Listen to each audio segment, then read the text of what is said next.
Une ancienne légende née en Amérique raconte l'existence de 13 crânes similaires qui contiendraient des informations sur l'origine et le destin de l'humanité. Au moment opportun, ces crânes surgiraient de nouveau et finiraient par être réunis au même endroit. Ils révéleraient alors leurs secrets.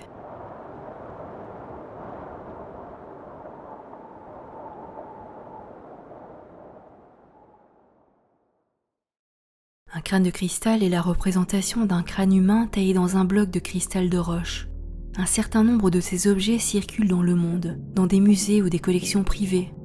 À l'heure actuelle, 7 crânes sont particulièrement célèbres. Le Mitchell et Gies, dit crâne du destin, le crâne dit à la croix reliquaire, le Shah Nara, le Max, le crâne du Quai Branly, celui du Smithsonian Institute et celui du British Museum. Officiellement, les musées ne connaissent pas la fonction primitive de ces objets parce que les archéologues refusent d'y voir d'authentiques artefacts anciens. L'archéologie officielle n'aime pas les crânes de cristal.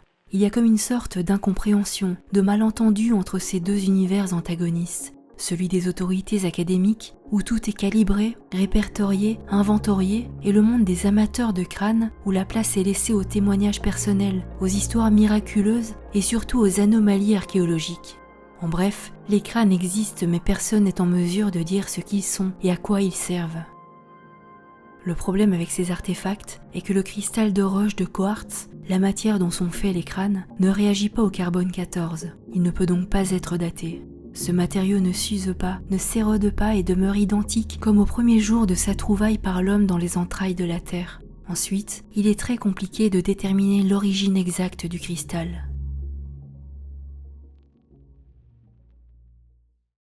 L'argument principal des sceptiques est qu'aucun crâne de cristal connu n'a été découvert dans le cadre d'une campagne de fouilles officielle.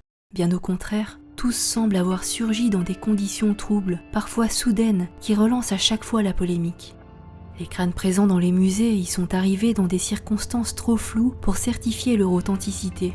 Le crâne du Quai Branly et celui du British Museum sont apparus par l'intermédiaire de donateurs privés et de ventes aux enchères au XIXe siècle, et l'on suppose qu'un seul homme, Eugène Boban, célèbre commerçant en antiquité mésoaméricaine établi à Mexico, les aurait mis sur le marché. Quant à celui du Smithsonian Institute, appelé crâne maudit, il a la particularité d'être creux et très lourd, plus de 12 kg pour une hauteur de 25 cm. Il est arrivé subitement entre les mains de la conservatrice du musée sous la forme d'un don anonyme, une main inconnue l'ayant déposé sur son bureau dans un simple emballage de papier. Le célèbre crâne de Mitchell et Gies aurait été découvert le 1er janvier 1924 par Anna Mitchell et Gies et son père explorateur dans les ruines d'un temple maya sur le site de Lubahatun au Belize. La campagne de fouilles était d'ordre privé, quasi clandestine, non reconnue par les autorités et les grands musées. Par conséquent, ce crâne est sujet à polémique. Certains ont été jusqu'à contester le fait que le crâne ait été découvert lors de ces fouilles, extirpé des tréfonds d'une mystérieuse pyramide par Anna Mitchell et Gies le jour de son 17e anniversaire. Quant à Shah Nara, son propriétaire l'aurait découvert au Mexique, sur le site d'une ancienne tombe grâce à ses talents d'archéologie intuitive ou médiumnique. Il n'y a donc aucune traçabilité possible pour ces objets, juste des témoignages individuels, ce qui a le don d'agacer les archéologues, qui tiennent donc ces objets en piètre estime et les considèrent comme des contrefaçons du XIXe siècle. L'hypothèse qui recueille la faveur des sceptiques est celle qui fait de ces artefacts l'enjeu d'une escroquerie plus ou moins récente. Cette thèse se fonde sur les quelques expertises entreprises sur certains crânes, ceux du Smithsonian Institute, du British Museum et du Quai Branly. Selon ces expertises, ces crânes examinés au microscope électronique présentent des traces d'abrasion et de polissage très régulières et donc effectuées avec des outils modernes. Comme ces objets sont apparus sur le marché des antiquités au XIXe siècle et qu'à cette époque une région du sud de l'Allemagne était réputée pour la virtuosité de son travail sur le cristal de quartz, il semblait logique de faire de cette filière la seule source de fabrication de tels objets. Un article de Philippe Coppens démontre néanmoins clairement que les traces d'outils mécaniques ne sont pas un signe fiable de modernité, puisque certains objets mayas trouvés dans des tombes, comme un gobelet en cristal ou des boucles d'oreilles en obsidienne, présentent aussi des traces de polissage par un outil mécanique, comme une meule, outil que les mayas ne sont pas supposés avoir possédé. Il existe également une série d'hypothèses en faveur d'une origine ancienne, voire antédiluvienne des crânes. Ces hypothèses sont soutenues par des propriétaires privés, des Amérindiens, mais aussi de rares archéologues férus d'anomalies archéologiques comme Robert Temple, qui milite pour une origine maya des crânes de cristal. Cette hypothèse est confortée par des ethnies indiennes du Mexique qui affirment descendre des Mayas et revendiquent les crânes comme une partie intégrante de leur patrimoine.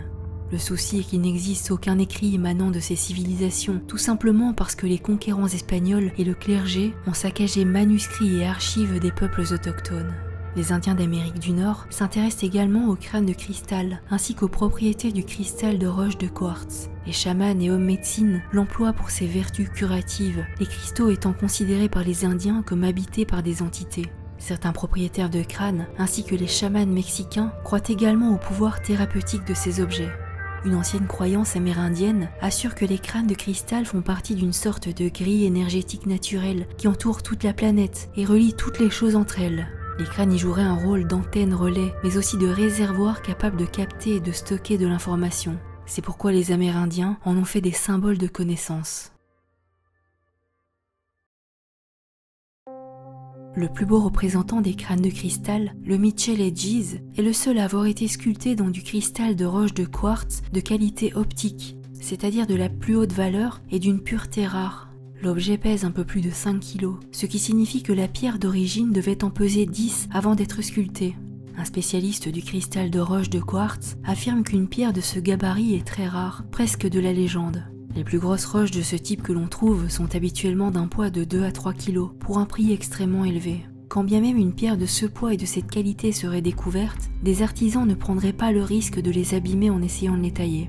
Dans les années 70, des chercheurs étaient arrivés à la conclusion stupéfiante qu'il aurait fallu près de 300 années de travail d'artisan pour tailler ce crâne à la main, sans aucun outil moderne et arriver à une telle perfection de finition. Selon les journalistes Cyril Louis Thomas et Chris Morton, le crâne de Michele Giz est le seul ayant une précision anatomique. En d'autres termes, les artisans qui ont taillé cet objet ont reproduit fidèlement les traits d'une personne ayant existé. Les deux journalistes ainsi qu'Anna Michele Giz ont fait appel à des artistes médicaux et criminalistiques pour reconstituer le visage derrière le crâne de cristal. Il s'agirait d'une femme de type amérindien. Fait étonnant, les dents étaient restituées avec beaucoup de précision et de détails. Elles n'appartenaient à aucun type humain, les molaires avaient une forme de X.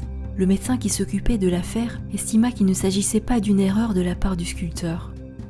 Le seul problème avec cette analyse était qu'elle concluait que le modèle original ne pouvait pas avoir été tout à fait humain, ou du moins n'appartenait à aucune race humaine connue à ce jour.